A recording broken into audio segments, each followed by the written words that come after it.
The truck rattled down the dusty road. You'd heard the whispers. This place, the Hill, offered escape from a corrupt world. A strict community where followers found purpose and where others found meaning, like an army of ants rushing forward as one. Some called it a refuge for the lost. Others spoke of the leader's ability to cleanse the dirt from souls themselves. Arriving at the secluded outpost, you're guided into a dimly lit building. The air is noticeably thick with incense, chants low and rhythmic. It felt ritualistic, like a place heavy with secrets. A robed figure hands you a bitter drink. This will purify you, they say with a low growl. You drink, feeling the room pulse, the energy rising. But then everything changes in an instant. The quiet chanting shifts to a pounding bass. The robes vanish, replaced by leather and sequins. You blink in confusion as people dance around you, laughing and smearing themselves with copious amounts of baby oil. So much baby oil, you begin to wonder if perhaps there was an unlimited supply somewhere nearby. The air now reeked of cologne and sweat.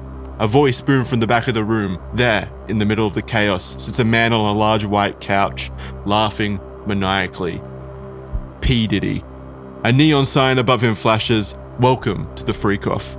He grins amidst the chaos. The air buzzes with electricity as partygoers wave marital aids like trophies. It was too much for you to bear. You look around, disorientated, where you catch sight of a large mirror on the far wall. Stumbling towards it, you wipe away a smear of baby oil from the glass, desperate for clarity. But the reflection that stares back at you isn't your own. It's Jeffrey Epstein's. No Come way. on. Come on. That's it?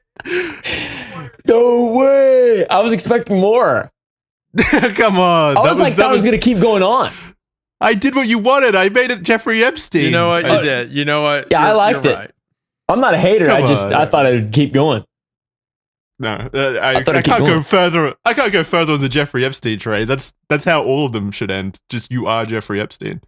It's up to the reader's interpretation what happens after that. That's true. That's what good writing is. Thank you, Jackson, for that. That was incredible. That was superb. I'm glad that's how we open the story of extreme physical and sexual violence. So you know what? I'm proud of you. Hey, we're getting all the laughs out of the way first so that we can spend the next, hour crying.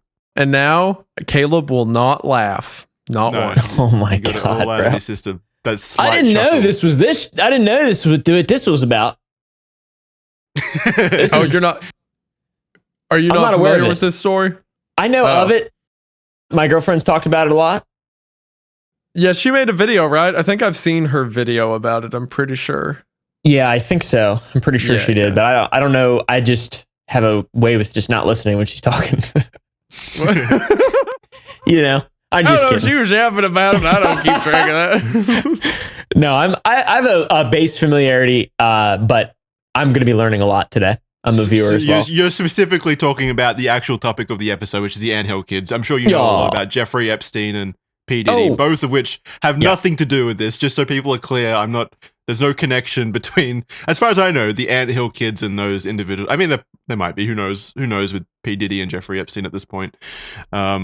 This story, I actually feel the need to upfront say this is an extremely fucked up story. If you guys are a bit sensitive out there, maybe put this one away, because this is fucking wild. Isaiah, this was one of the first videos I saw of yours, and that you were actually that video is what taught me about this, generally speaking. I'm both flattered and sorry that you had to find out about this. Yeah, it's one of the earliest videos on my channel, or at least earliest ones that popped off. So like my channel really kicked off with like the disturbing movie iceberg. That was like the first thing that got me any clout. And then this video was, hold on, I could tell you. Well, thank God the Anthill Kids didn't get you clout. Oh wait, no, the Anthill Kids, I was wrong. Wait, does it predate? Am I losing my mind? Where's the disturbing movie iceberg? What was your first video? How long into your illustrious YouTube career was this? The Anthill Kids video was 1, 2, 3, 4, 5, 6 videos after the disturbing movie iceberg. To give you an idea, the Anthill Kids was my first sponsored video. So it's the first video I ever had a sponsorship on. It was a really big deal. I think it was right after I hit 100,000 subscribers, I'm pretty sure. So yeah, that's when Anthill your Kids was YouTube very early career on. began. No YouTube career is a career until you start getting sponsorship offers. Yeah. So that's in when that it case, becomes this real. is my first video. Yeah. This is your first YouTuber video. It's my first it's my first YouTuber video. Also, I want to mention, Caleb, I go to look at Chris's video to make sure she did make one about it, and she recorded it in your setup, in the chair you are sitting in right now. And you're like, I don't remember what she did. That's very funny. She sneaks Oh in So at think 2 about- a.m. every night to record her videos in your setup, and you don't know. It's funny. Think about it this way. The chair you are sitting in right now knows about the Anthill Kids, and you don't. It's a hell of a chair, I tell you what. Hell of a chair. I love it. But yeah, so very familiar with the Anthill Kids, a lot of people I think found out about it through me, which was a very humbling experience from the get go. But yeah, I feel like I say it a lot, and maybe it shows how like overwhelmingly naive that I am. But it's such an alien feeling seeing humans or people in general this depraved.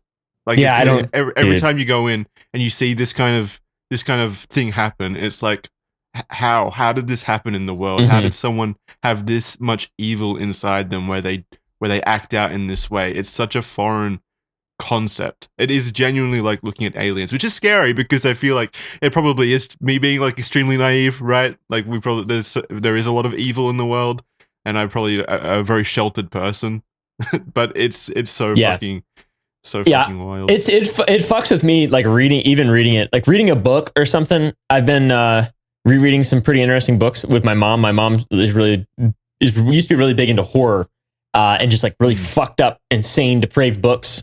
And all these stories, like nothing, aliens and ghosts and stuff don't make her scared at all. But if she reads about like a serial killer, that makes her scared for some reason. So, we've been reading different books, and we've read Helter Skelter, we've read Blood Meridian, and we've read what else? It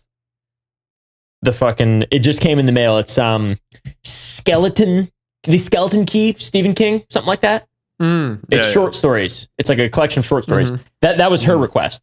And just some of the stuff, I can't even, I'm like, this is fucking crazy. I don't want to, I can watch, someone die on X all day long. It's crazy. You just get shown that all day, every single day, just scrolling. Desensitized to that kind of stuff. I'm just like, fuck, just get the fuck. But reading it is like you're actually, in a sense, participating in it mentally, and it's you get worse. a deeper It's more feeling repulsive. of it. Yeah, I You get a hate deeper it, insight into the like psyche of the people I involved. hate it, Whereas just watching like a random trending gore video on Twitter or X or whatever that's just like on the feed. How that shit served up to you at the moment. You see it for like 5 seconds, and you're kind of it's sad, but you're kind of desensitized to it at this point in the span of your life on the internet. But then actually going into detail and reading about the horrifying things that people can do to one another over long durations of time, and getting an insight into their psyche and their experiences that way is just so like deeply different in my eyes. It's very confronting. And not to equate this to a fictional story, but like I'm just talking about reading general depravity and like positing it in your mind as real. Some stuff is like you mentioned Blood Meridian. That was based off a real gang who did that, and a lot of the brutality from that story is taken from the autobiography about a surviving member of the gang. So I mean, like, a lot of the fiction we draw comes from these points of depravity as well. But it's a lot to think about. So viewer discretion. Ooh, I'm just doing a lot of research at the moment into John Wayne Gacy as well for a different podcast series that I'm working on. But is there any connection between Stephen King's It and John Wayne Gacy? Like, was it written at a time when John Wayne Gacy was like kind of blowing up, for lack of a better word? I'm sure it was inspired by. I think it was 1984 the book was written. Yeah, and Gacy was what, 70s, right? Yeah, 70s. Yeah. I think end of 70s.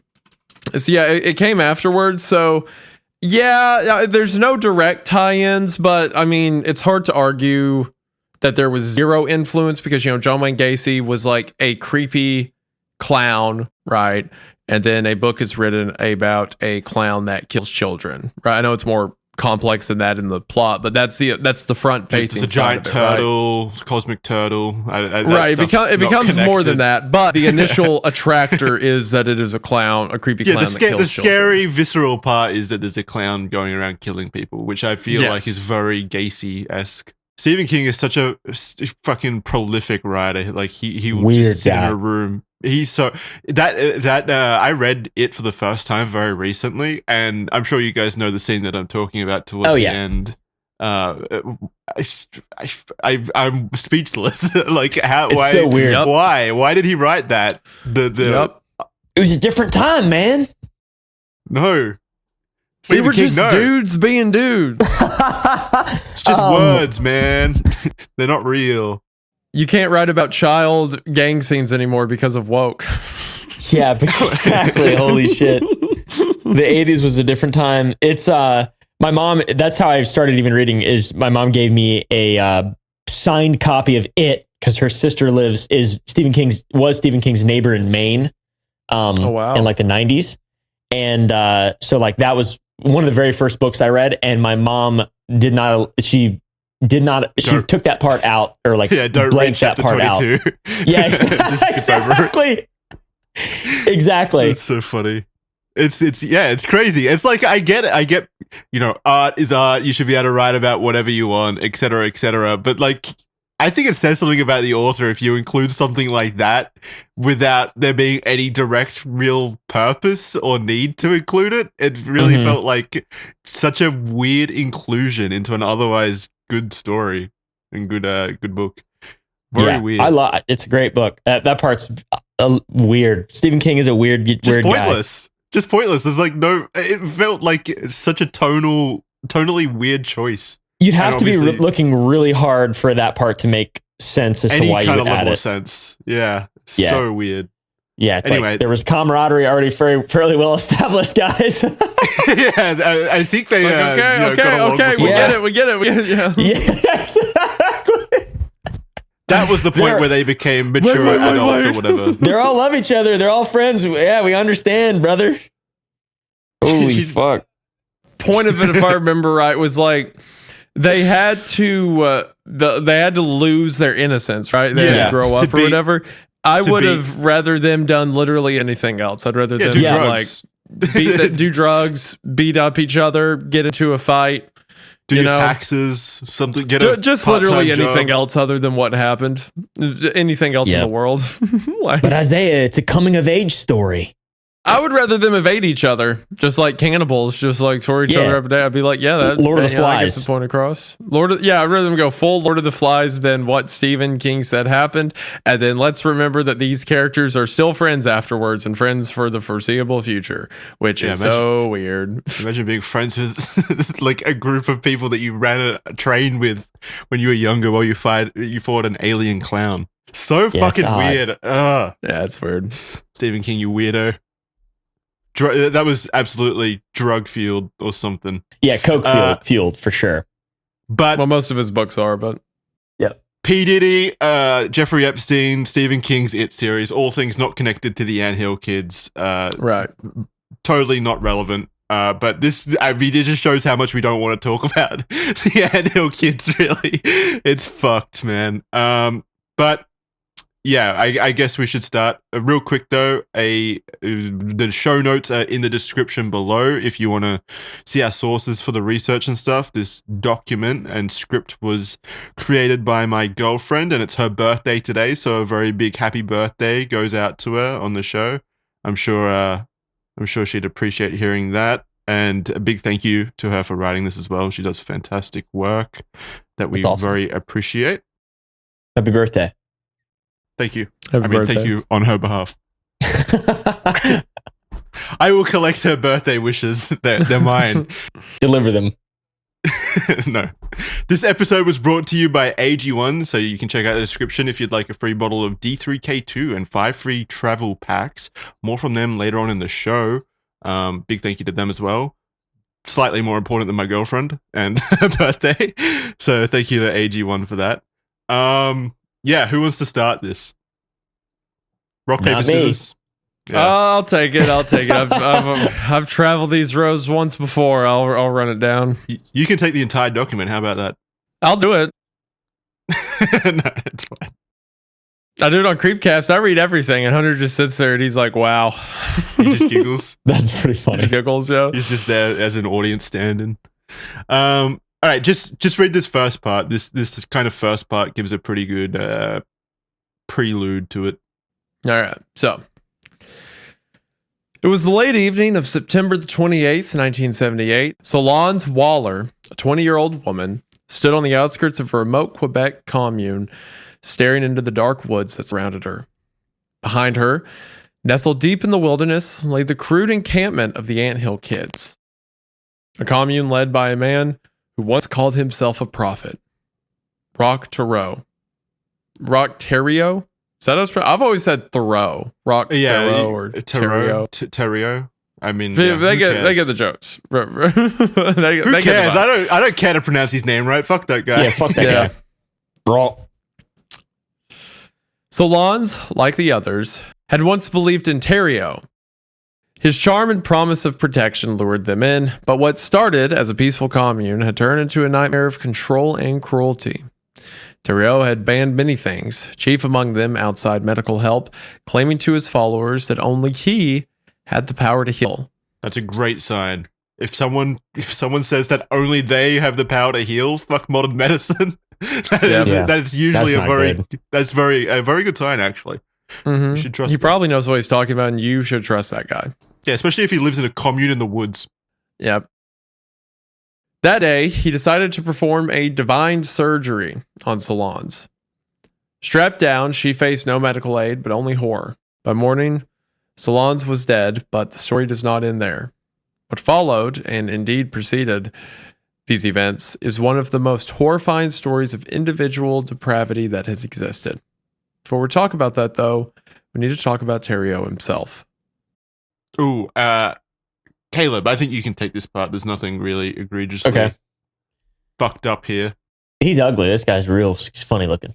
Well, he looks like a pretty typical doomsday cultist to me. Someone that would kind of live in an underground bunker and only come out for supplies. For audio listeners, how would we describe this? Kind of like he looks like a Middle Earth dwarf, kind of like a bald head, bushy eyebrows, / Rasputin, maybe.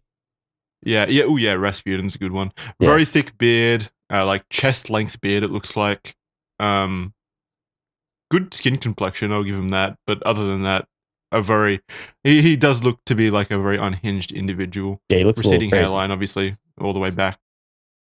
Roch was born in New Brunswick, Canada, on May 16th, 1947, and raised a French-Canadian family of 7.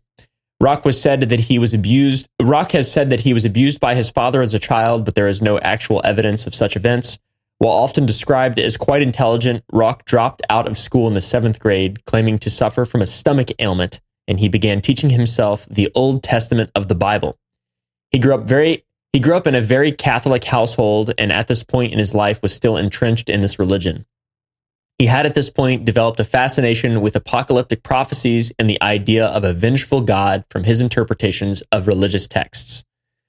As he entered his teenage years, Roch formed a bad drinking problem, something that would carry through with him the rest of his life. He would often have aggressive outbursts to those close to him. So the Old Testament of the Bible, Isaiah, that's the more like hardcore one, right? The one that wasn't changed for modern sensibilities. Yeah, well, I mean, none of it was changed for modern sensibilities. It was just functionally different. So the Old Testament is pre-Christ. The differentiation between the Old and New Testament is before and after Christ. Gotcha. So the law was the stories of the Old Testament are typically more rigid. Typically, tends to be a lot more violent. Tends to be a lot more brutal. Because it is a very black and white, yes in the law, no out of the law, judgments tend to be much harsher. It's typically associated with like more violence and heaviness, right, than the New Testament. do religious people choose one or the other to focus on, or is it like they take both? Not typically. It's typically a problem if they do, because the Old Testament, like all of it, like as a Christian, all of it is still, holy, and all of it is still something to live towards. But that doesn't mean that the rules they followed are the same ones we follow now. If anything, the New Testament of the Bible is the one that Christians should base their life off of, because that is everything to do with Christ, right? Well, yeah, that's what I'm saying. So what does this say about a person? Like, if someone has a specific Roch. interest in the Old Testament, it implies that they have an interest with the stories of damnation, of heavy-handed judgment, of stuff like that, or at least it does in Roch's case. Without knowing much about it, to me, it sounds like the Old Testament was intended to be like, this is what the world looked like, before Christ, like an untamed wilderness that, was very, very scary and full of awful things. And then with the New Testament, it sounds like through faith and Christ, the world became a lot nicer. Is that kind of... Yeah, with the caveat that the Old Testament was written by the people in the time, like it's all accounts taken, at that moment. So it's like the people who are writing it, they have prophecy of Christ and stuff like that, but they don't have... it's not like they're writing retrospectively about how things used to be. They're just writing about how things are. And it just so happens that the way things are is violent and, a lot of bloodshed and stuff like that. So they have prophecy of Christ coming, of things getting better, but they don't. It's like all parts of the Bible, except for some exceptions like the Book of Chronicles, are like current perspective. So during the Old Testament, things were worse off. In the New Testament, things were... I won't say better, because most of the New Testament authors were in jail, but we have Jesus, so that was better. That's an upgrade. That's an upgrade. It's worth waiting for. Yeah. It's like, well, at least he came. At least that guy. Yeah, at least he did show up. At least it meant something. Yeah, I'm still gonna die, but it turns out they weren't lying. That would have been awkward if Christ sure can be born in Bethlehem. So yeah, I'm sure they were happy when that happened for multiple reasons. Okay, Isaiah, would you like to take the beginnings? Yes. So, Roch had intense beliefs that there would be a world-ending war between good and evil that would take place in February of 1979. And to be fair, the Iranian Revolution and the Chinese-Vietnamese War did both occur in February of 1979. However, I would argue that most people in our audience probably didn't know those existed. Or Roch for that point, or Roch for that matter. Yeah, that's a lucky guess. That. I mean, it was that time period as well. You could go to any month, and I think that's what we did with this research document. We just search up things that happened in February 1979. Yeah, you could do that for any month in that time period, and there was probably a new war popping up or a new conflict somewhere. Yeah, we were involved. CIA. Yep. You were involved in everything. Good on you guys. Good job. Especially me. USA! USA! You're the best at wars. We're the best at starting wars. We can't help it. We're just the best at everything. Can't help it, dude. Except for education, economy. Healthcare. I don't know. I don't fucking know.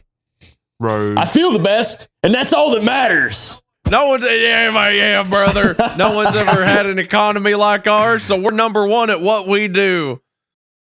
Y'all got Atwoods out there in New Zealand or wherever the fuck you are? Didn't think so, brother. We ain't even in their race. We're one lap ahead because we're in a different game already. Number one all around. USA, USA. Yes, sir. You guys are joking, but this is what Americans actually sound like to an outsider, by the way. Yeah, you know what you sound like to me? Rubbish, icy poles. Good day, mate. Good day, mate. Shrimp on the barbie. No. Good day, mate. Dingo ate my baby, it did. Shrimp on the barbie. That's what I thought. You're speaking Australian hate from the Old Testament, I see. I thought the New Testament was all about loving thy neighbor and shit. No, that's the Torah. That's the Torah. It is. But if you get to the end of it, there's like this little parenthesis that says none of this applies to Australia. And then you can just keep reading. Damn technicalities. Always fucking me up. Yeah. It's that Pentateuch technicality. That was actually like on the Sermon on the Mount when Jesus was ascending into heaven. Everyone says his last words were like, walk and not be hurt, step over coals, whatever. His actual last words were, Don't tell any of this to Australia. And he meant the whole Bible, which is why you all are the way that godless you are. realm, yeah. Yeah. Oceania, the godless realm of Oceania.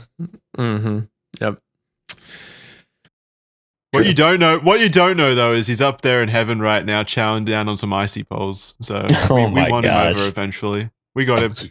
Don't you put that on I'm pretty me. sure what you just said. Don't you put that on him. I think it's pretty. It's blasphemous to think- deny your Lord and Savior or God icy poles. Don't call it icy poles. Don't call it icy poles. My word. I'm gonna tell the church immediately.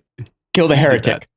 That's Kill the all, heretic. that's good. When you wake up in the middle of the night, you'll see me standing over your bed, Jackson. So Roch, he had come to despise the Catholic religion and converted to the Seventh-day Adventist Church, where he supposedly began to follow their strict lifestyle rules: no drugs, no smoking, or processed unhealthy foods.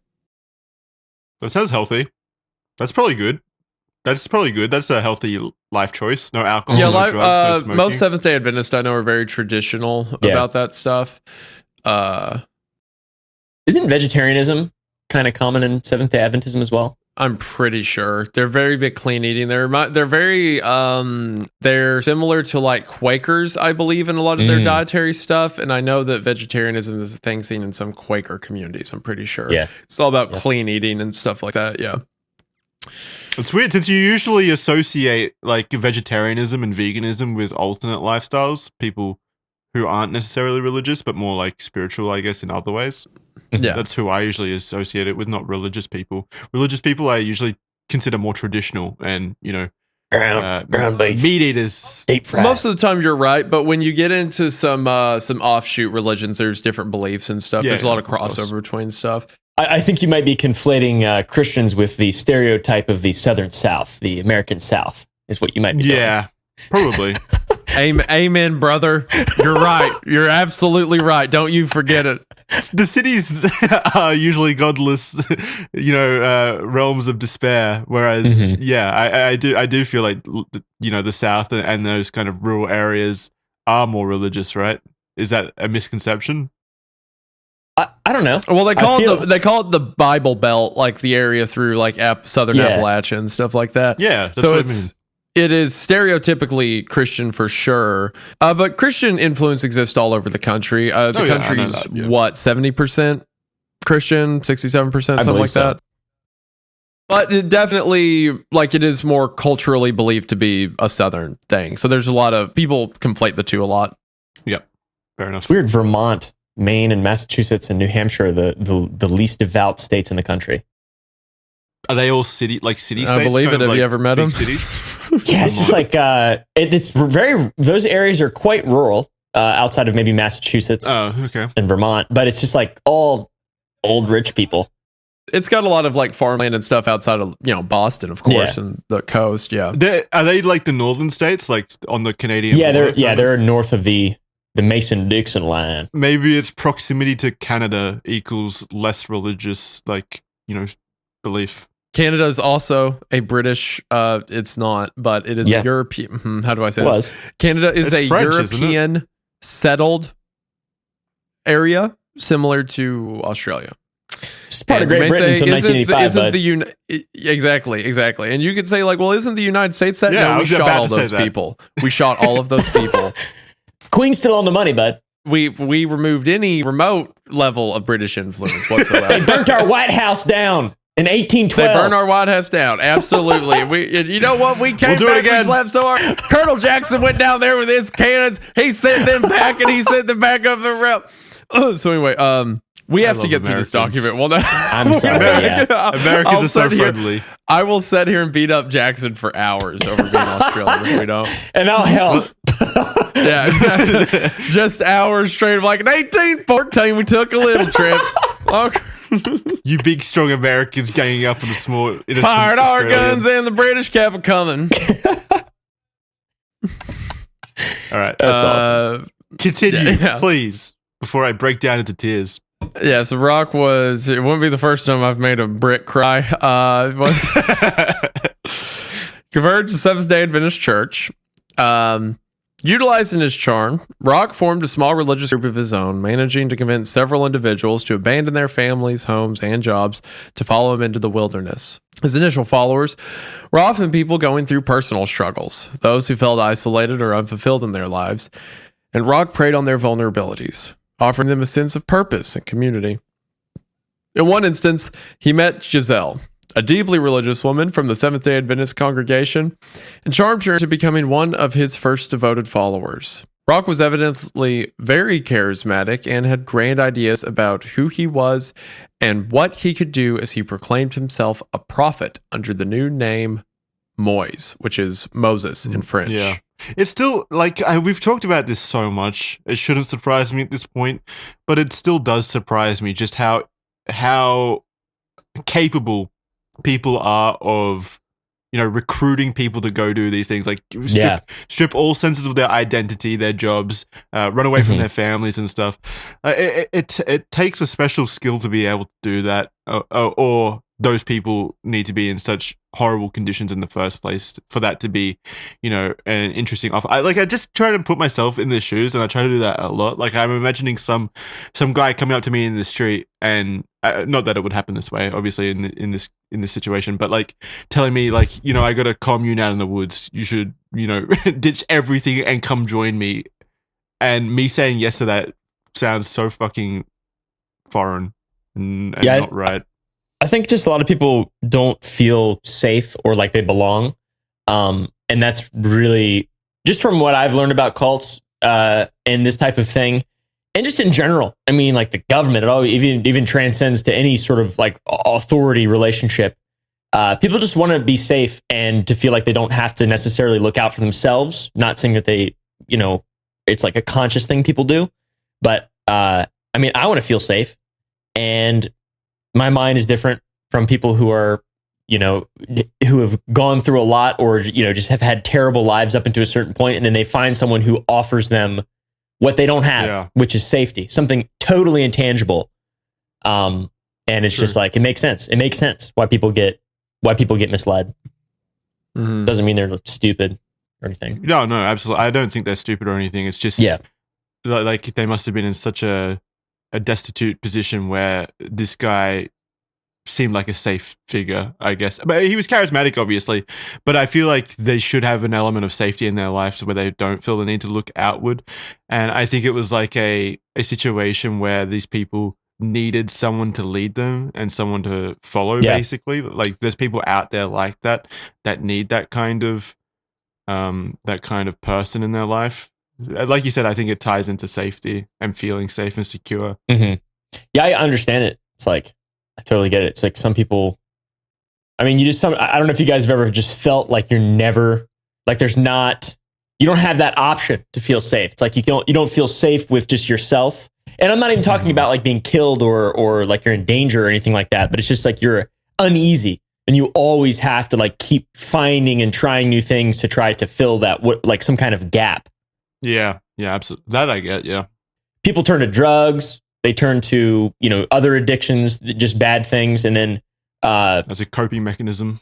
Yeah, exactly. Coping mechanisms and just feeling like a level of camaraderie or safety and just all that stuff. It's super, super, super powerful. That's why, like, I don't know. There's a lot of crossovers that I won't make on public television or public video, but I have a lot of examples of this that people do and probably don't even realize. Yeah, you actually, yeah. I think it's not that disconnected from that idea then. I agree. It's I mean, anyone, in the wrong place at the right time can, fall victim to all kinds of stuff, Yeah, it's just like doing that though, like being that kind of guy that's walking around talking to people and convincing them to join their cult. I feel like all it takes is like one person saying no to that and then telling their friends like, whoa, what's this fucking weirdo doing? I feel like that's all it would take for that to kind of crumble the facade. typically people who have a ton of friends and things are going well in their life aren't the people who fall for this kind of thing. It's people who are isolated and stuff. Yeah, these people are good at identifying that as well. It never starts with a cult step. It's just like a very charismatic, fun guy who wants to be your friend. And then from there, the deception begins. I could talk you into all kinds of stuff right now, Jackson, if I wanted to. You couldn't. I'm not going to. I got talked in this fucking podcast. What the fuck? Now I'm laughing at people dying all the time.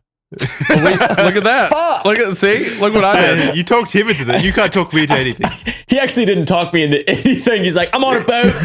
I got an idea. And I was like, let's do it, brother. I'm in. I want to laugh at dead people. It was awesome. It was cool. That's actually how it went too. That is exactly what happened. Yeah, word for word. Yeah. Yeah, okay. I guess it is possible for people to be talked to a cult then very easily. Clearly. Roch and his new followers, approximately a dozen people, formed a commune in Santa Marie in Quebec. What was originally supposed to be a free space for people to listen to Roch's motivational spiritual speeches and a place to live in unity quickly turned into a living nightmare. While we don't have direct transcripts of his speeches, former followers have provided general descriptions of his speeches. Sermons often contain the following themes. So among these was apocalyptic prophecies. He would repeatedly warn of an imminent global disaster or war, which he claimed only his group would survive. Another thing he claimed was divine authority. He declared himself a Messiah and claimed that he had a direct connection with God.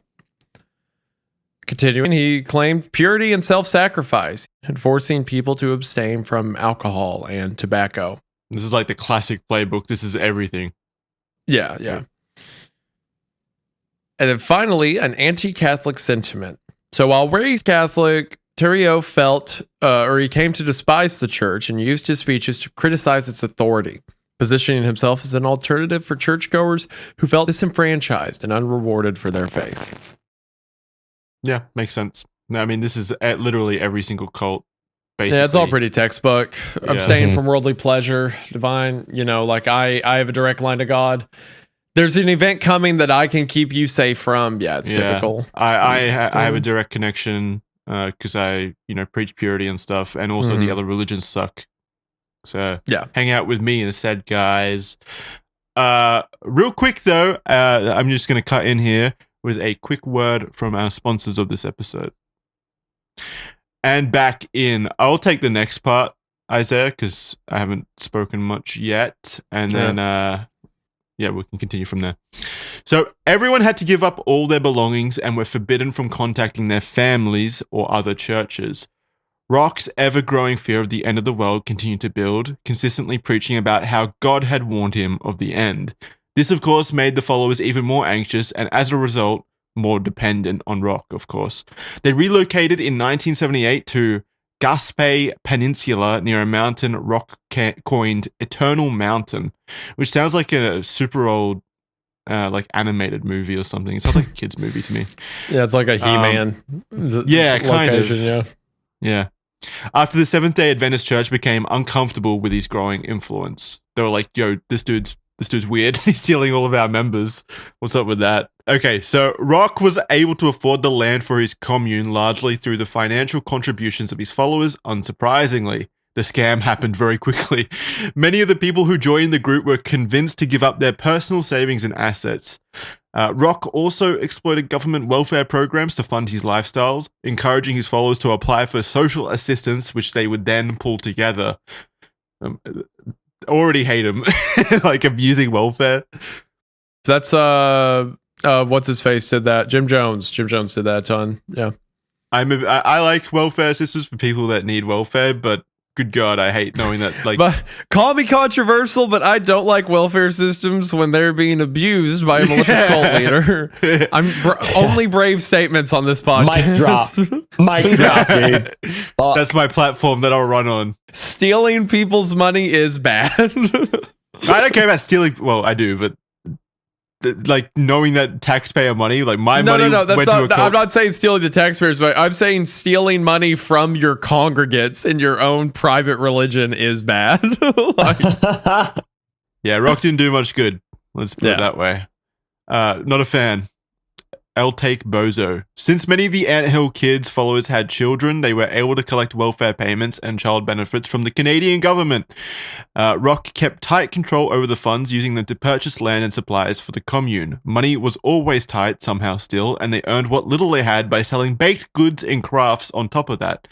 Unhappy with the pittance coming in from baked goods and welfare fraud, which is a wild sentence, the tension within the commune was thick frequently, as Roch would get angry if they did not bring in enough money. You piece of shit! You're not happy. You're not happy with the welfare fraud that you're committing. Like, that's not enough money for you. You need more welfare that's fraud. Also like Roch's a smart guy. I mean, obviously evil, but he's planned in his evil. In order to keep someone subjugated, you have to mix the, boistering with fear, right? Yeah. It's the same way abusive relationships work, right? Like, you spend a while being very coddling and loving, and then you're aggressive and mean, so that way they don't get too brave and feel like they can leave or do something on their own. You don't want them getting too much independence, so you break that down, and then immediately you go back to the coddling and the loving, which is where they then entrust their... Mm-hmm. Yeah, love bombing. What do they call that? Is it just called the cycle of abuse? Is that what it's? Yeah, the cycle of abuse. I swear it's called something else. Maybe, I don't remember. But yeah, very effective, because it kind of like keeps the victims in a perpetual state of mental confusion. Even if subconsciously they feel like they can't do anything independently. They also desire, they're humans. They desire love and affection and companionship. And you set yourself up as the only way for them to achieve that, because you're going to break down anything else they do. So they eventually enter into this area of remorseful, what's the word I'm looking for? Negligible, attempts at stuff, rather, because it's easier to just do whatever you say, because that's how they get the love they need.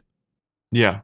I think there's I think there's research that says the sudden flip between extreme emotional extremes, like you said, the love bombing, and then like the abuse, they're so drastically different, and when done in short proximity to one another, it basically like just mentally confuses the fuck out of people to the point where they can't figure out what is abuse and what is love. So it all becomes kind of like the same thing.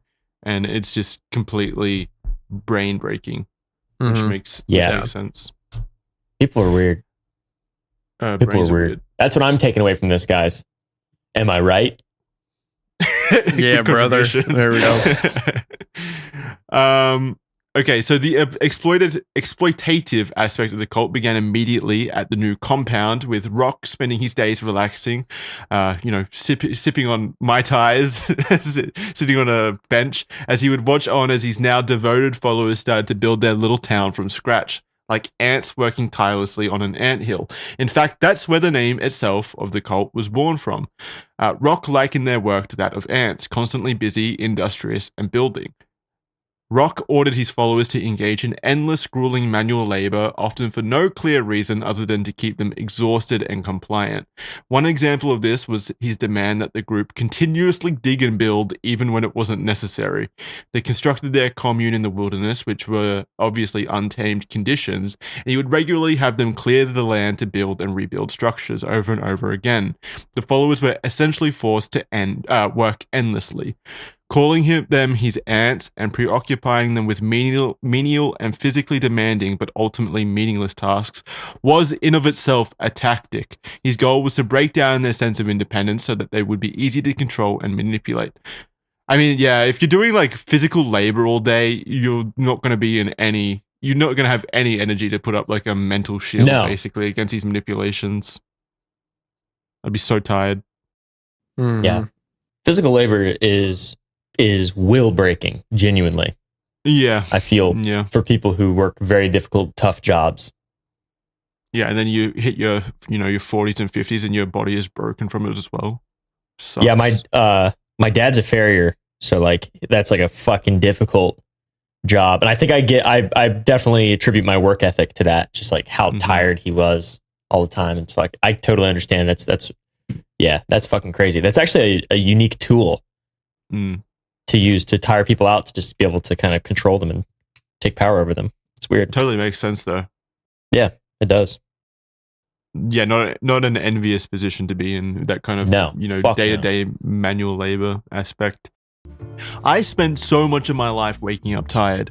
It's a bit of an oxymoron when you think about it, right? Waking up tired, that sounds stupid, but it is real and it sucks. Knowing that you're going to spend a lot of your day tired, it just saps the energy out of your day even more than just being tired itself does. It's a self-fulfilling prophecy at that point, really. It just keeps reaffirming itself. Easiest way I found to help me in that respect, though, is to add AG1 to my morning routine. Not only does AG1 help with me waking up and feeling like I'm ready to take on the day, it's also crammed full of prebiotics, probiotics, and gut-supporting ingredients that support digestion and reduce bloating as well, because bloating is bad too. You can see it reflected in the stats as well. 97% of participants in a study felt digestion improved after 90 days of drinking AG1, and AG1 itself was shown to double the amount of healthy bacteria. Gut health is important too. It's so important to have a healthy gut. It really is. It changes everything. It changes your mood just having a healthy gut. And it's easy to ensure your gut is in the best place possible health-wise with AG1. You just pop the AG1 into a glass of water, stir it around, and drink it. It honestly tastes great and goes down super easy as well, in my opinion too. It's honestly a great first step in investing in your health, and that's why we've been proud partners with AG1 since the beginning of the show, really. So try AG1 and get a free bottle of vitamin D3, K2, and 5 free AG1 travel packs for your first purchase at drinkag1.com/redthread. There'll be a link in the description below. That's a $48 value for free if you go to drinkag1.com/redthread. But yeah, go try them out, get a healthy gut, wake up not tired. It's great. Go check it out. Link will be in the description. And now back to the show. Another aspect of this was the constant doomsday proselytizing. The problem with speaking of doomsdays and indeed assigning dates to them is that eventually that date will come and pass without much of an effect. This happened for the Anthill kids as well, as the advertised date of the apocalypse came and went. Nothing happened, and confused members began to look to Roch with questions. But fear not, Roch had an explanation for everything. God ran on a different time zone, and it was just a miscalculation. He wasn't in CST, he was actually in CCST, Central Celestial Standard Time. I did not write that joke, by the way, just for clarity. No, that was your joke. You own it. Thank you, brother, for writing me such an excellent quip. Hopefully we got a few titters from the audience. I'm sure someone liked it. It's hard to believe that anyone would buy this, but there were several aspects working against the Anthill kids. Sunk cost fallacy. They had already entrusted so much time and energy into the cult, a need for salvation born from fear of the end times, the charismatic nature of Roch himself, and of course, being too tired to think straight from all the building of trenches. It's really easy to do that, to just be like, well, it hasn't come because of this. It's easy to justify things. It's like really simple, especially. Well, the whole, hey, who's talking to God here, buddy? All right, now listen. Yeah, exactly. He said it'd be this time. Clearly, it's a different time zone. All right, His clock's I'm running talking late. to God, and you expect him to be in your area code? Come on, let's be reasonable. Yeah, Celestial Standard Time. God slept through his alarm clock. That's what happened. That's why he didn't show up. Mm-hmm. It happens to the best of us. Classic. Happens all the time. Mm-hmm. Isaiah, you can take this whole segment because I don't want to read it. Yippee! Great. Roch had simply gained complete control over his followers. No longer was he a motivational speaker, but he was instead a controlling and already abusive slave owner. The commune was secluded and kept away from the outside world.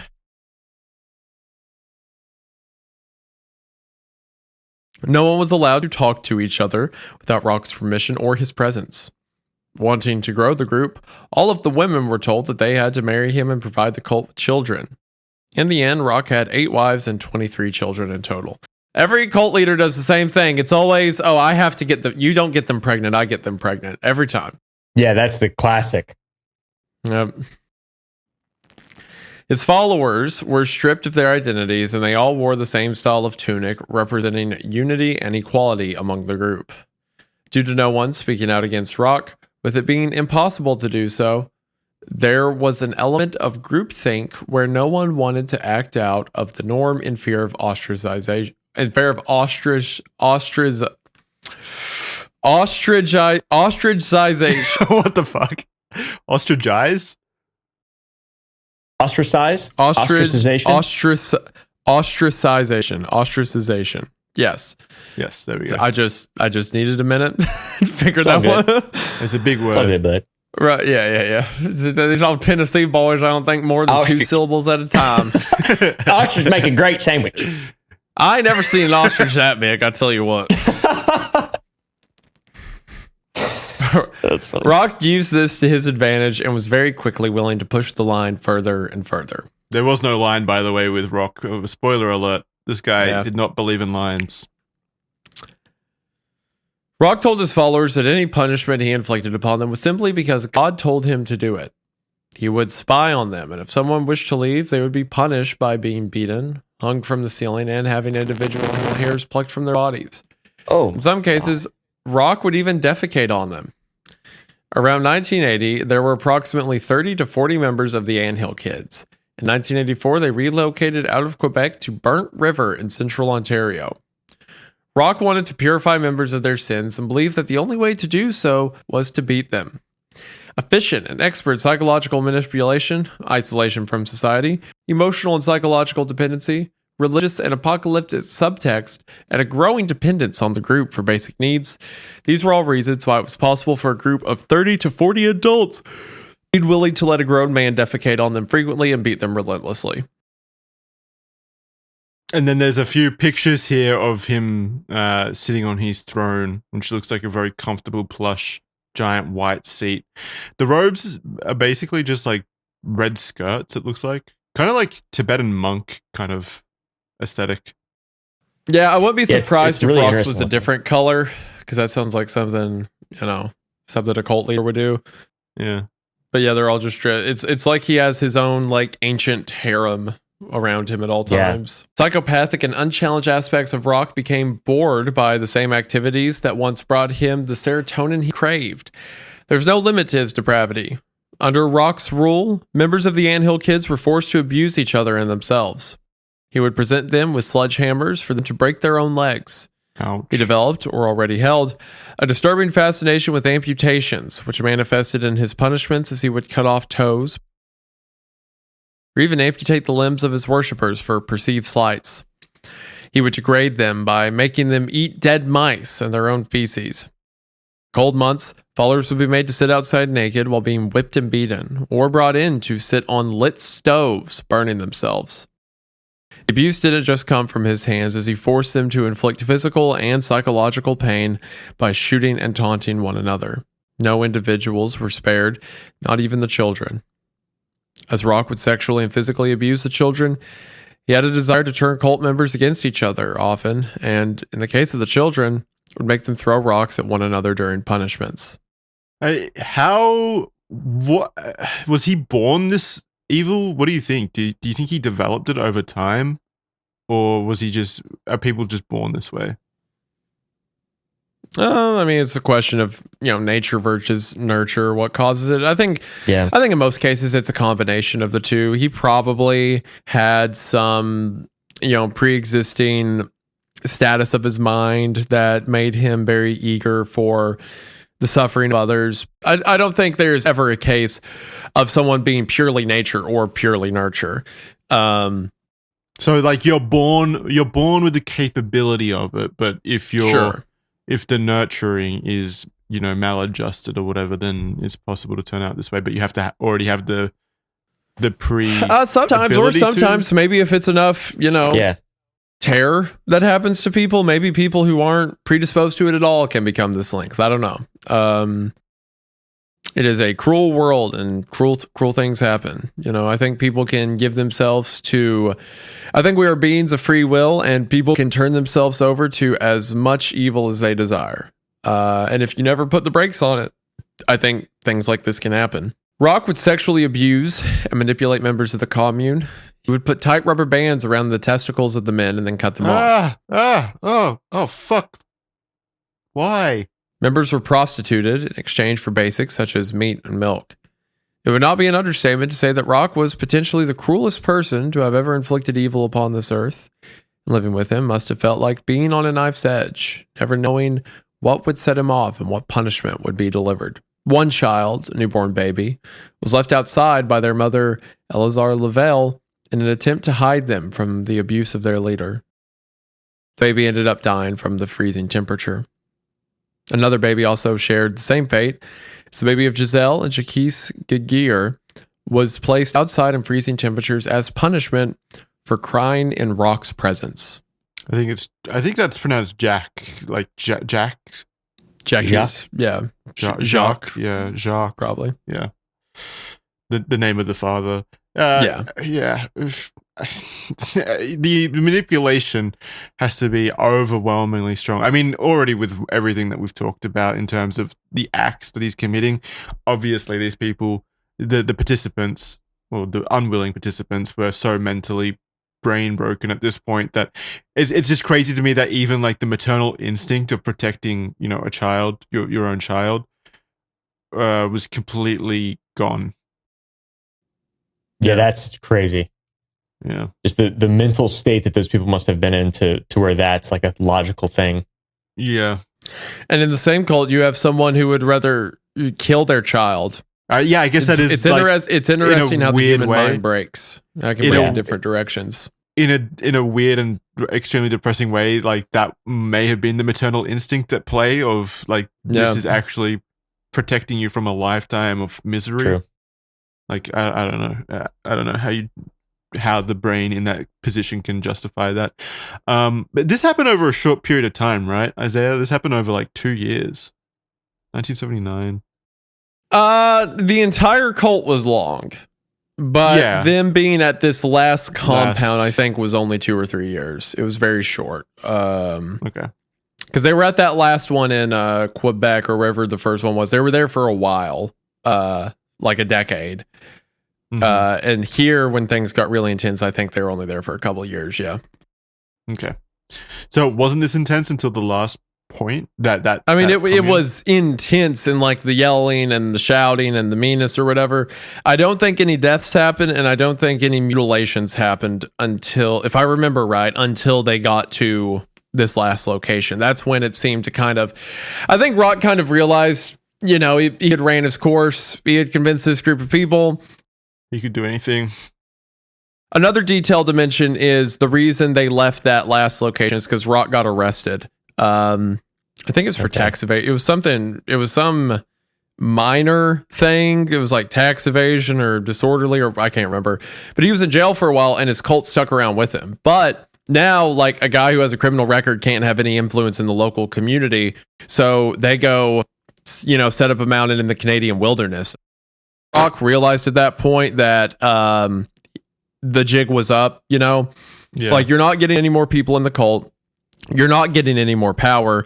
The group of people you have in front of you right now are as many people as are going to be in your cult. So do with them what you want. Like, you no longer have to worry about outside eyes or worried about what influence you cause on the community around you. You can do whatever you want now. Before then, he was already like having children with the women and stuff like that.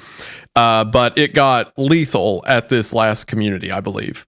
Yeah, that makes sense. He also preached, cleansing oneself, not doing substances and stuff like that. But I believe he himself was a raging alcoholic, which is pretty. Yes, rich. if I recall right. Initially, he wasn't, but I think he started drinking sometime into the cult, and just wrote off some excuse for it. But yeah, God wanted him to drink the alcohol. Yes, the baby that was killed for crying, that was set outside. That was, I believe, at the first location. Then the police found out about the death, but Roch had claimed that the kid was trampled by a horse, and there was an investigation into it for a while, and they couldn't prove anything, so they let him go. But it was during the time he was being held for that investigation that the cult members stuck around and stuff. It probably wasn't a super long duration of time, if I had to imagine. But regardless, they probably would have waited a long time anyway. They attempted to burn the body, and then that didn't work, so they buried it. And then the police found it, and they're like, "Oh, horse stepped on it." Like, okay. Again, incompetent police. Like, they had many chances to put an end to this before it got worse, but they didn't do the proper investigation. I mean, they found a body of a baby though. How is that not enough? Yeah, that's enough. How is that? Yeah, I don't understand. Sorry, it was another member of the cult who, after the child was killed, who was punished. He died of his injuries, and that's the one they said was trampled by a horse. Okay, so there were two murders happening at the same time that was being passed off as a mistake, and the police are like, "Yeah, seems fine to me." But it was after that he had to hightail it and move somewhere else because get away too from much heat in the area. Bad heat. Yeah, but it's after that sense. everything amped up to 11. Sorry for that side tangent. I was just curious, but. It's all good. Anyway, one of the group members, Gabrielle, from a very young age had always looked for the truth. She worked as a nurse, but her life was unstable beneath her feet. A romantic love interest had failed, and her confidence fell, describing herself as her worst enemy. She left her job and fell into a life of sex and drugs when she met Roch. Immediately enchanted by his incredible charisma, Gabrielle was spellbound, joined the Anthill Kids as a member. Gabrielle was tortured by Roch, suffering torch burns on her genitals, a hypodermic needle inserted and broken in her back, and had a total of 8 of her teeth pulled from her mouth. Her eventual attempted escape was unsuccessful, and she faced harsh punishment from Roch, who grabbed an axe and hit her in the head with the blunt side. From there, he cut off part of her breast and pinned her hand to a table and used wire cutters to cut off her finger, and then used a cleaver to amputate her own arm. She later described this moment as a dazzling encounter and felt love for the first time, which obviously shows how much mental damage had been inflicted upon the people Roch controlled. Fucking crazy. Fucking... Yeah. I don't know. That's fucked. I don't know. I'm just speechless, really, and it's getting worse. Yeah, the hypodermic needle thing is like sent chills through my body. That's fucking insane. I just don't understand why. Like, how he even came up with these things to do to people. I mean, at some point it becomes like a playhouse, right? Like, he obviously doesn't personify them in any meaningful way. Yeah, they're just so it's items. just like things you can kick around. So yeah. Yeah, but it's like, again, like I wouldn't. Speaking of objects or whatever, like I wouldn't stick a hypodermic needle in my toaster. It's like, yeah, I guess it's like he's able to do anything, so his mind just comes up with more and more depraved new things to do. Yeah. It wasn't even limited to the vague idea of punishment either. Roch claimed that he had healing powers, and to demonstrate them, he performed quote-unquote surgeries on sick devotees. Ethanol would be injected into sick members' stomachs, while Roch amputated limbs and performed circumcision, all without anesthesia. In 1987, 17 of Roch's children were removed from Anthill Kids by social workers who had heard of the abuse that was happening at the commune. But somehow, Roch was not punished for any of these acts. With no real danger to his freedom, Roch was essentially encouraged to continue sliding into more and more depraved acts, where we come to the surgery of Salon Bolyard. Let me make sure I'm pronouncing that right. It was near the top. Salon's Waller. All right, well, I can keep going. I'm totally fine with reading depraved stuff. We all know me. So I can keep going unless one of you all want to take it, or... my hand's down at the moment. Yeah, you can keep going, Isaiah. Yippee, my friends! The surgery performed on Salon Bolyard and her resulting death is often seen as the beginning of the end of the Anthill Kids. In 1989, Salon's complained to Roch about an upset stomach. No. Roch took it upon himself to fix the medical issue. With no anesthesia, Salon's laid down naked on a cold table while Roch performed what he called surgery, but what any other person would call mutilation. Salon's was repeatedly punched in her stomach before Roch decided that she needed an olive oil and molasses enema. What is molasses again? Is that like... It's like syrup. It's the root that syrup's made out of. Syrup, whatever. Ew. Forcing a tube upper anus. Believing she needed further help and that the enema wasn't enough, he grabbed a knife and cut open her stomach, providing him access to her intestines. He grabbed part of them with his bare hands and cut a segment off. Salon's was, of course, in immense pain and was now internally and externally bleeding. The damage done by Roch was immense. Another member was forced to attempt stitching her stomach back together with a simple needle and thread, while someone else put a tube down her throat and blew through it, presumably in an attempt to try to keep her alive and breathing, while Roch stood back and admired his handiwork. That would have caused an embolism, right? Mm-hmm. Yeah, someone inflating your lungs for you. Yes, they just kept breathing. Salon's died the following day from all of the brutal mutilations that were inflicted upon her. The commune was in shock as Salon's was a close and vital part of the community, but Roch told them all not to worry because he could resurrect the dead. This is the part I remember. Oh my god. Yeah. How, you may ask? By drilling a hole into her skull and making his male followers pleasure into her brain with him following suit. This act did not raise Salon's from the dead, and she was later buried near the commune. How? Just the absolute grotesque, just the monstrous nature of that entire ordeal. It is like how do people, in every word. How? I don't understand. I don't understand one person doing this. At this point, it's not cult psychology. At this point, it is deep, deep abuse trauma psychology.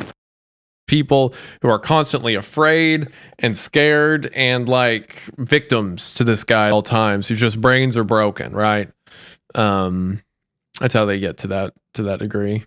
It is so it's the most extreme example or situation, like experience of this that I think I've like ever read. Yeah. In 1989, Gabrielle managed to escape the commune, thankfully reaching local authorities and telling them of all the terror that was happening at Anthill Kids. There were always suspicions surrounding the commune, as seen by the children being removed years prior, but the police were never able to do much. The strict practices of the commune were described as religious practices, meaning the adults in the church could not be investigated. In many countries, meaning the adults could not be investigated. I guess it would depend on the thing, because you just because someone's in a church doesn't mean you can still try them. You can still do investigation. Yeah, no. I think what it means is for things that appeared as like religious rituals, not like if it was a veil that they could. Yeah, it was a veil they could like use to push off stuff for a while. Yeah. Investigators and police still need probable cause to go investigate. Right. So if they just saw the cult members, being weird out in public, they could chalk it up to they're just exercising their religious freedom to do religious rituals or something. Yeah. That wasn't enough proof for them to go investigate. In many countries, including Canada, religious freedom is strongly protected by law. Roch exploited this, using religion to shield the group from scrutiny. This didn't suddenly make them able to do illegal things, but it did make it difficult for authorities to distinguish between religious rituals and abuse, especially when the adult members seemed to be willingly complicit. Okay, yeah, if I would have shut up for 5 seconds, I would have got there.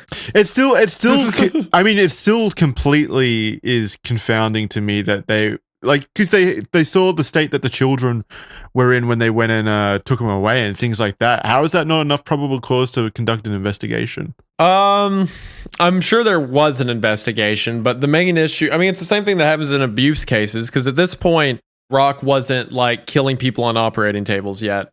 So yeah, there's no physical evidence. All the evidence would have been interviews. Yeah, you're right. It would have all been interviews, and everyone's complicit with it. Yeah, the same thing that happens in abuse cases all the time.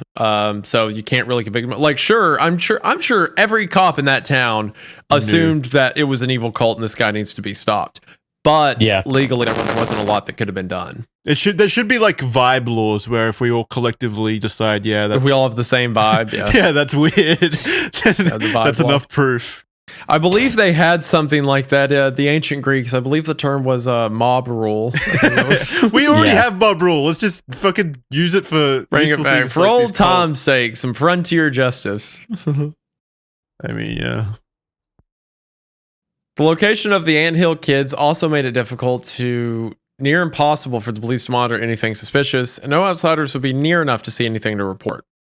Yeah, again, like they were extremely secluded, so yeah, hard to get anyone in. You basically have to wait for a case like what happened. Gabrielle running to the police and telling them, what went down.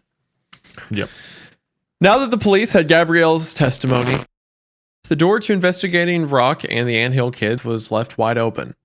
Suspicions of the abuse and terrible living conditions happening at the commune had now been revealed. Police charged Roch with assault for amputating Gabrielle's arm, and he received 12 years in prison during sentencing. Anthill Kids dissolved after he was incarcerated, but the indoctrination and manipulation was so immensely deep-rooted at this point that some of his wives actively visited him for conjugal visits, and he fathered a further 4 children while behind bars. What is the basis for conjugal visits? You can still have relations with your wife.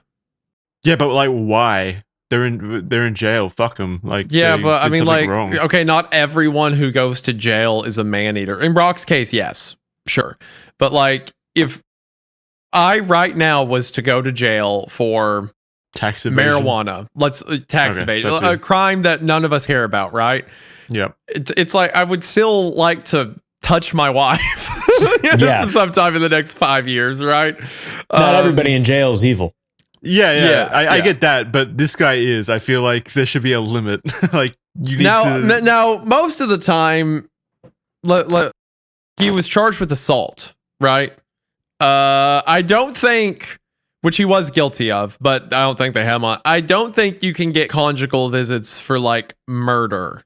If you, well, that's maybe something. you can. Hold on.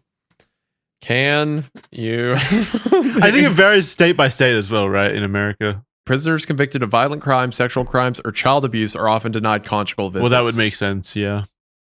Prisoners serving life sentences are often denied conjugal visits. That makes sense because, it's like they don't get that anymore. Prison record prisoners must have a clean record of good behavior and no recent infractions. The inmate and visitor must submit applications, and safety issues with the inmate or visitor may prevent conjugal visits. This is the Google AI, so it may not be accurate, but this is a weird question. But like, how there's in the prisons there's like the meeting rooms where you can go meet with your family members and stuff, but it's heavily guarded and there's like guards in the room watching to make sure that nothing happens. Like, do they watch the conjugal visit or is that private? Typically, it's like a trailer, or all the versions I've seen, it's like a trailer with a bed that you go into, and there's like a guard outside of the trailer. I feel like that would probably be the easiest way to get like stuff smuggled in. Not advice for any criminals out there, but like, unless someone is directly in the room, I feel like anything can happen. Is the criminal in the room with us? Inmates must be legally married to qualify for the family reunion program, which allows conjugal visits. California inmates don't need to be married, but they must have been in an established relationship before being incarcerated. What are you would prove that? Yeah, that seems so nebulous. Convenient. That seems weird. Like, yeah, this chick and I are Hey kids, everyone look up your state's conjugal visit rules. It's important to know for when you go to jail. Anyway, I'll finish reading this while you look up that. 4 years after his initial arrest and following an intense investigation into the cult from authorities beyond just that of Gabrielle's case, Roch was tried for the murder of Boylard. He pleaded guilty and was given a life sentence for his crimes. He applied for parole in 2002, but was denied and deemed a high risk of reoffending. Stuck in jail for the rest of his life, Roch took to creating... Oh my god, I remember this story. Roch took to creating art and attempted to sell it on a website called murderauction.com. The website was willing to sell his painting, but the Correctional Service of Canada was not happy about this and, in turn, prevented his artwork from making it out of the jail, unwilling to let a murderer profit from work in prison. And I think the Department of Justice, or the Correctional Department, they faced scrutiny for allowing him to even create art in the prison.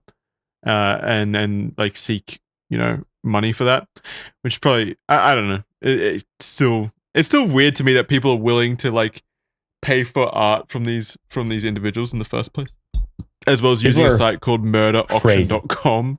Murderauction.com. The craziest shit, and this ties into the conjugal visits, is the super fans of these serial killers, like the women that'll stand outside the prison and cheer for their favorite serial killers. That shit is so fucking weird. Mm-hmm. I remember all this about the artwork because I think there's still some of it floating around. I mean, we have some. It looks like we have a picture in this. Yeah, we got a picture of one document. Of them. Yeah, but imagine like he goes from a cult leader to like, well, I'll paint pictures and sell it on murderauction.com. Yeah, it's insane. I mean, he's art. Tragic. He's art. Here's his art. Like it wasn't bad. Alrighty, let's wrap this shit up and never think about anthill kids again. Are you still here, Caleb? I am here. Yes. Okay. Cool. He's on the edge. I can hear it in his voice. I'm taking this next part. Yeah, good. All right. On February 2006, I said that wrong. On February 26, 2011, an inmate at Dorchester Penitentiary by the name of Matthew Garrod McDonald walked up to a nearby guard and handed him a bloody knife and said, "That piece of shit is down on the range. Here is the knife. I've sliced him up." The piece of shit in question was Roch, who was Matthew's cellmate at the time. Matthew had stabbed Roch in the neck with a shiv and was promptly arrested and charged. He pleaded guilty, though he was already serving a life sentence for a previous murder charge. Roch was 63 years old when he died. His reign of terror was finally over, but his years of horrific abuse would go down in history as some of the most depraved inflicted upon people, and the after effects are still felt to this day. How obnoxiously evil do you have to be that even other murderers are like, that piece of shit? If I remember right, Roch would talk about the killings a lot. And like Matthew was just like, okay, I can't do this anymore. Like, I'm already in here till I'm dead. I don't want to be in here with him for that period of time. So yeah, that's fair. Yeah, a good deed done. He's still probably a bad person, but he did something good in this situation, probably. Okay, so Roch left a haunting legacy behind him, both for the survivors under his rule and the public.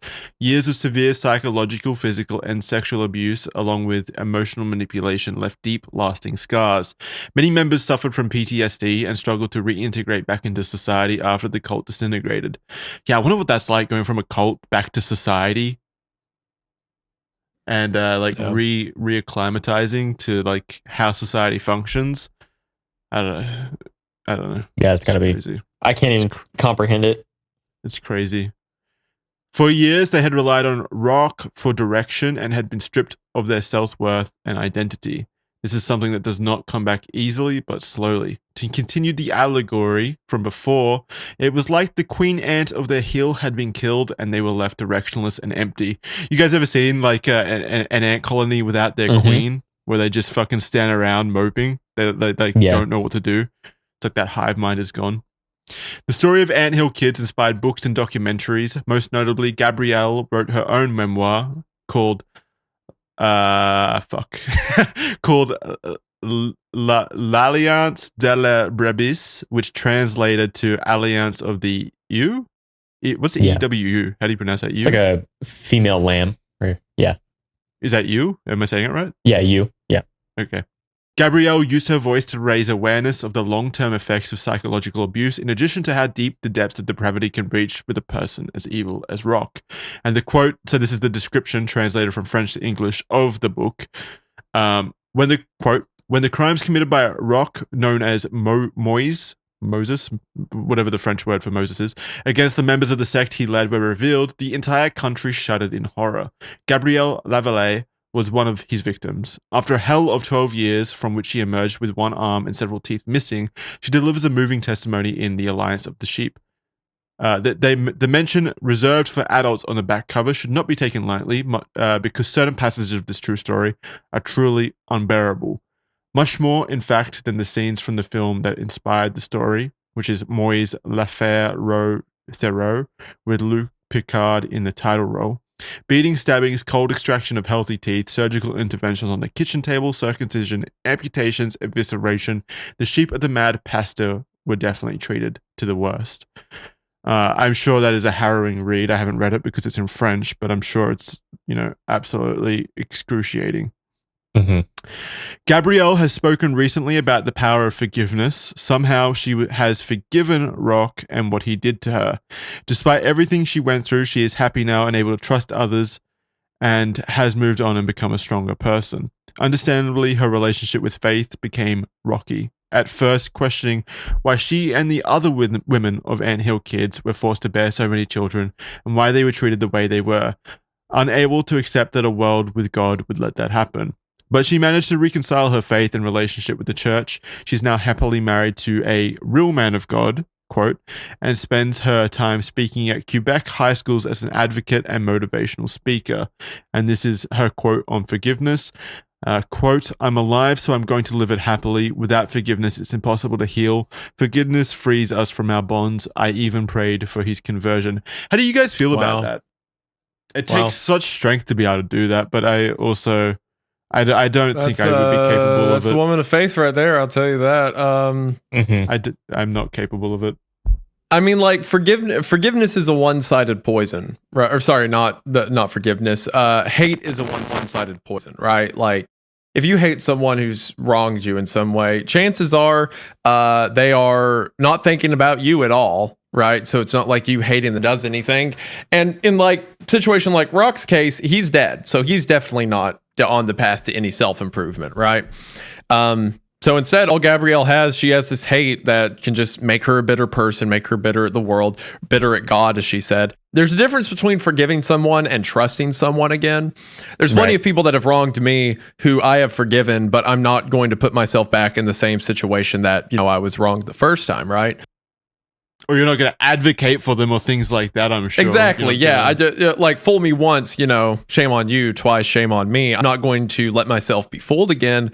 But the hate I have... You're not going to hang on to that hate. Yeah. It's not going to help anything.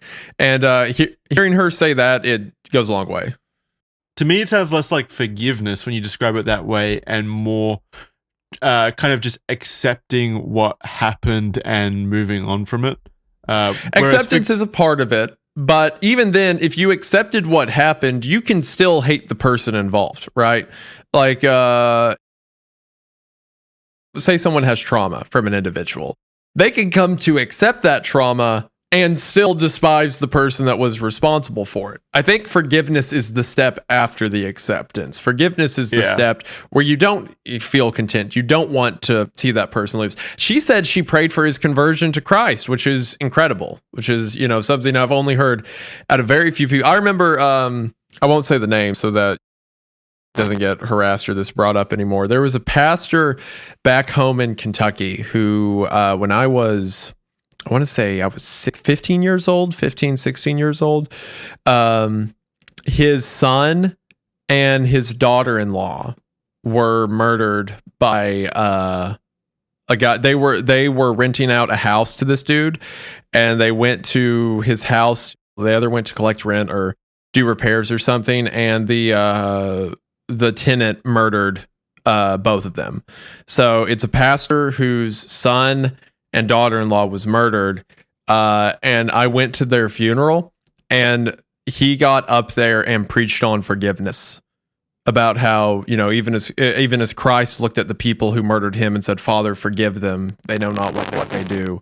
He was like, who are we as people to be anything else? Because if the perfect human was able to forgive, something that we can all declare, like a sin against a perfect person is something that has never been replicated in the world since Christ. It is a pure, unadulterated act of evil, and Christ forgave that. So who are we to be any different? And I remember hearing that being like, yeah, that's what forgiveness is. Being like, that is your takeaway from it, that the world is a harsh and cruel place, but yet I prevail.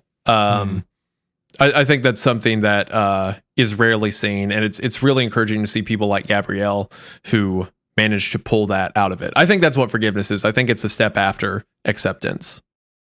I also think it sounds like a way of coping as well, because you need to shed that negative energy, or the negative aspect of the trauma to survive. I just don't think I would be capable of it. I've put myself in that situation like mentally a lot of the times. Like if someone killed my family members or something, I just could not see myself being able to forgive. Well, think about it this way, right? And for one, I agree with you. I don't know. I've never had a test of strength that great, and I hope I never do. That is the kind of thing I don't think someone knows that they have it until they have it, right? Yeah. I couldn't imagine being in a situation, or I can imagine being in a situation like Gabrielle. But put yourself in Gabrielle's shoes, right? Like Roch's dead, even before then he was in prison, he's not getting out. You can either spend your entire life as just bitterness in your own mind against him. And then in that sense, he's kind of won, right? That you're always just his victim and nothing more. But when you go to the level that she has, you're no longer Roch's victim. You are Gabrielle who overcame a cult. You are something greater than what he had envisioned for you. Yeah. Yeah, you pull something out of it. I actually... I want to bring this up. So I've talked about this on podcasts before and stuff. So when I made the Anthill Kids video, it was one of my first YouTube videos. I had not made that many videos going over, traumatic cases like this and stuff. And in the video, I had made a remark along the lines of, there's no way to cope with the trauma that they saw, or I said something like, I don't think these people could ever get over the trauma that they saw, or anything like that. I had a woman email me who claims to be the daughter, one of Roch's daughters that he fathered during the cult. And she sent me an email and said, as someone who did live in that world, I always find it fascinating to hear the opinions of outsiders. And she brought up my line where I said there's no way that they could cope with that trauma. And she said, that's a pretty awful and untrue statement to make. To a survivor, you are saying that no matter what happens or how much time passes, you will never be able to heal or move on from this. I spent much of my post-cult life terrified my life was doomed to failure because people focused on all the negative roads that are claimed to be inevitable for survivors of abuse or trauma. I can assure you with 100% certainty that I did find ways to cope with and make peace with my past and who my father is. She continues to go on and talk about some other experiences I won't bring up for the sake of the email, but those lines have always stuck with me because I remember thinking, like when I made that video, I just had the thought of, oh, well, they can never get better. And then someone's like, yeah, I got that better. Well, I think you were coming at it from the point, the angle of just being so incredulous how evil I was certainly can be done. Like making the point to emphasize the heaviness of the evil that's happening there. Yeah. But even at that cost, it is not worth diminishing a survivor's experience, right? Ever since then, every single story I've looked at, it is not just a woman, like in anything, it's not just a woman who was a victim of something. It is a mother, it is a wife, it is a friend, it is, something beyond. It's a survivor capable of healing. I think that's exactly. I think that's a very strong point, is that like, no matter what you go through, you're capable of healing. I think that is an important thing to take away from it. And especially, in the case of what we've just discussed, like people were able to come out of this and lead, healthy lives, which is just obviously remarkable and a sign of incredible strength on their part. Because it would be a very difficult thing to overcome, but the fact that you are able to overcome it says a lot, I think. Yeah. Yeah, it's the Anthill Kids video stuck a lot with me because it kind of reframed really my entire perspective of talking about true crime cases or anything that involves real people, right? Because I always try to keep in mind that the people I'm talking about are real people, right? Yeah. And their lives aren't like the person who emailed me. She was a child when she was in this cult, right? She has an entire life after that, right? She's not dictated by what happened in the first 10 years of it or whatever. I'm glad I had that break check when I did. But yeah, that being said, the evils of Roch cannot be overstated. Just a monster who, like, the world is a better place without him for sure. And it's especially a better place with people like Gabrielle, who were able to come out and make something out of all that terror. Take something that negative and turn a positive, spreading, advocating the way that she does is an incredible thing to do. Yep. But like you said, awful person. Glad that he's dead. Glad that he got stabbed at that prison. But that's Anthill Kids. Probably, what do you think? The worst example of a cult? It's up there. There's a few that are in the running. Honestly, Jonestown's pretty high up there. Yeah, Jonestown's fucked too. Jonestown, in terms of the grand scale of, because like Jonestown had constant like physical, sexual assault of members and stuff like that, and there's some other stuff around that. I would say Children of God are pretty high up there. I would think. There's a lot. There's a lot of cults. there's a lot out there. Shit ton of them. I wonder what the nearest cult to me is. I actually don't know. I'm going to investigate that later. I actually do know a couple local cults that I've like, I would never make a video on them because they haven't done anything wrong per se. As far as you know. I mean, as far as I know, right. There's one actually, I probably shouldn't talk about this online, but there was one that someone emailed me, and actually I got on the phone with to talk about, and I did some light research into it. It looks like an actual cult that isn't too far away from me. And then there's been like some accusations of weird stuff online, but nothing confirmed. And I really wanted to like go in person and make a video, but then I'm like, well, no, because then if it becomes like, if there's ever a police investigation, I don't want to tamper with that or to cause any issues of anything. But so I've just kept like I don't know anything the police don't know that hasn't already been forwarded to the authorities. All the stuff I only know is public information, but I've just been like keeping tabs on it every now and then to see if anything comes of it. But there's a few cases like that. Other than that one, though, all the quote unquote cults are just like weird offshoot church branches and stuff. Yeah. That I'll meet a kind of like odd person from every now and then. Like I grew up near that snake handling church that the pastor died at a few years ago when he got bit by a snake, and it was a big story in the news for a while. So people like that, that's kind of like borderline cults. But yeah, there's some weird, if you go looking, I'm sure you'll find one. There's cults, there's cults, and then there's like, capital C cults. There's low level cults, and then there's high level cults. Yeah, there's a difference, I think. On a scale of cultiness. I'd be interested. I wouldn't do anything in terms of like making a video on it, like with your example, the one nearby you. I think that's a bad idea because they're too local. You don't want to be targeted by them. And it is a public, to be clear, it is a public like church that you can go to and like just be at a sermon, which is what I wanted to do. But then I was like, well, even though it's a public thing, I don't like, if there is any validity to some of the accusations, I don't want to provoke anything. I don't want to be involved. I don't want to cause any issues for authorities or anything like that. And like I said, everything that I was aware of, the police have already looking into and stuff. Yeah. So it's not like I can help. Your presence wouldn't benefit in any way. Exactly. I would exclusively make things worse if I went. So I didn't, of course. But there is a part of my brain that would want to do something stupid like that I have to fight every day.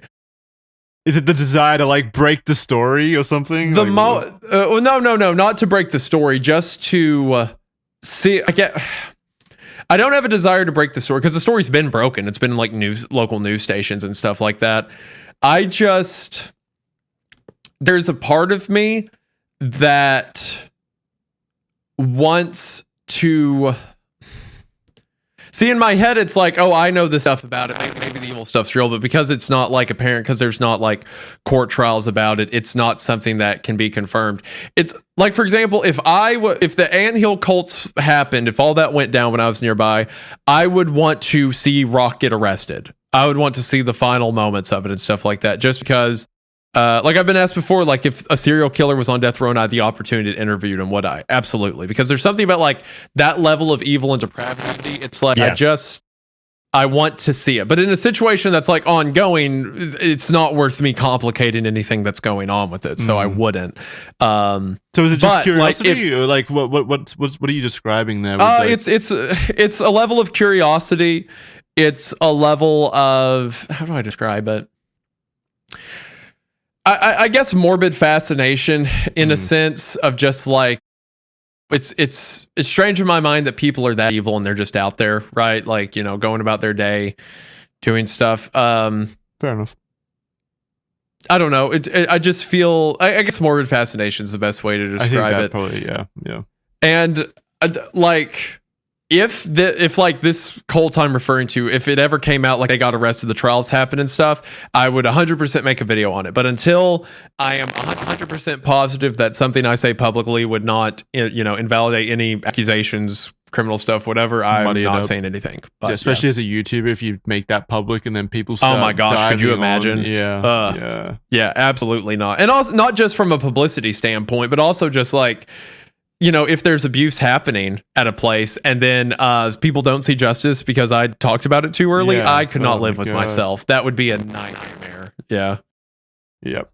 That's why you should only report on things that have, you know, gone through the system and been, and not insert yourself into the middle of complex situations. Looking at you kick streamers who catch predators and stuff like that and ruin investigations and let them get away with their crimes. Yeah, what I'm not going to do is show up and just start beating up people. Like the Avenger. What about you, Caleb? Do you have any like cults nearby that you keep an eye on? There is one that's really weird. I've talked about it on podcasts before, but I really don't want people to go fuck with them or anything like that, because it's like, you don't have to give specifics. Yeah. Well, they got like something. I'll tell you guys as soon as the podcast is over, but it's really odd. And the police have repeatedly warned people about it. And once I show you guys their website, you will, I'm on it right now because I was thinking about that. You guys will totally see like, okay, this is a little odd. This is weird.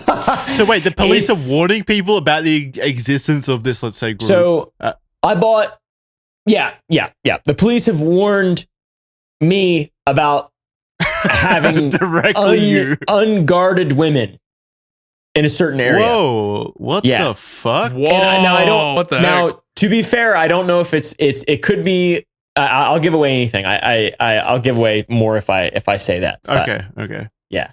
Hold on. There's a group near you. Are they a religious cult? Yeah, a spiritual community. Okay, so there's a religious cult nearby that is attacking women. Do you want to go kill them? We could do that. Well, so L-shape them so hard they wouldn't know what happened. And it's in a good area to do it too. Nobody would ever know. Bro, we could be in and out 30 seconds. They'd go to fake heaven so quick. Oh, dude. I really don't know. Like, I don't know if there's a level of prejudice from the local sheriffs in the area, but like, it'll make sense when I explain it offline. But I really don't. I don't know. Like, it could just be a level of prejudice. That's wild that the police are actively warning people about this thing, and then they can't do anything to stop it. That's so crazy. Yeah, and I mean that's like it being in the area. I've heard it, and I don't know if it's true. I've heard it from realtors as well in the area, and realtors never lie. Yeah, well, I don't know. Well, it's also like, why would you tell me that if you're trying to sell me a place? True, yeah. You know, it's kind of weird. So it's usually they hide bad things about the places they're selling. That does seem strange. Very weird. Yeah, it's very strange. Yeah, I really don't want anybody to obviously like go look into it or anything, because it's seriously like it could just be literally be a level of prejudice. I'm not sure. From the and also police, again with what Wendigoon, what Isaiah was saying before, that kind of attention from online communities really does not help at all. Yeah, just I mean, look at like we talked about last week, but that Smart Schoolboy 9, that investigation is probably soiled forever because people had to get involved. Like it's just you just have to be so careful with this stuff, and nothing that you're going to say as a YouTuber is going to be worth what happens, right? I agree. There's times where like an example of that's a lot of the stuff Mudahar does, right? Where it is a good case of a YouTuber exposing information and putting it out there, because a lot of the times there's not avenues in the authorities for like a charity that was holding money for too long or something like that. But when we're talking about like physical abuse and like stuff like that is not our pay grade. That is someone else for sure. I don't want to be involved. I'll also in that. say What the this to clarify, because I was kind of thinking about like why I have such a fascination, Jackson, with what you were talking about, like why I want to go film or like be at this location. This cult in particular is Christian based. Like that's the face they use for it. It's like a Christian denomination church. And I don't really have the desire to go check out or see other ones. Like if it was just like a random cult that's just like, you know, being violent or whatever with no religious backing, I wouldn't be as interested as being on site.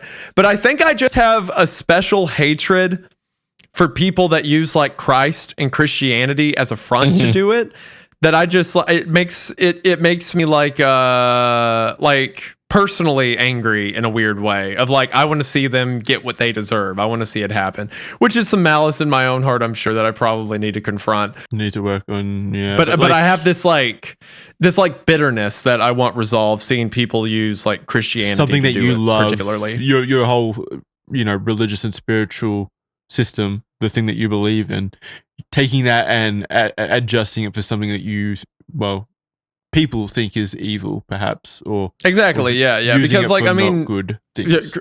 Christians get a bad enough rap because of people doing stupid stuff in the name of Christianity, right? So you have an entire like group of people doing it. I just kind of want to watch it burn. I think that's a big part of it. Yeah, totally makes sense. Yeah, I get it. All right, that's going to do it for this episode of Red Thread. Thank you very much for joining us. I'm glad that we were able to talk a bit after the darker elements and we didn't just end on that. So it's good that we had that little conversation at the end. Thank you very much for joining us for this episode of Red Thread. Big thank you to the sponsors of this episode, AG1. Please go check them out because they make the show possible and it really helps out the show. Big thank you to you guys for watching. We got, audio platforms linked below, as well as the show notes, or a bunch of links below. You can listen to the show on the go through your favorite audio platforms, and you can read the document to find our sources on information and things like that, as well as just read along. That's gonna do it, unless you guys have any final words. No, sir. If you so happen to see that a large commune in southern Texas was gunned down sometime this week, we don't know what you're talking about. I have no idea what you're talking about. I'm not even in Texas, so yeah, for sure. Same. I'm not there either. Nice. All right, at least not on that that's date. gonna do it. Signing off on that. Thank you guys. We'll see you next time. Bye.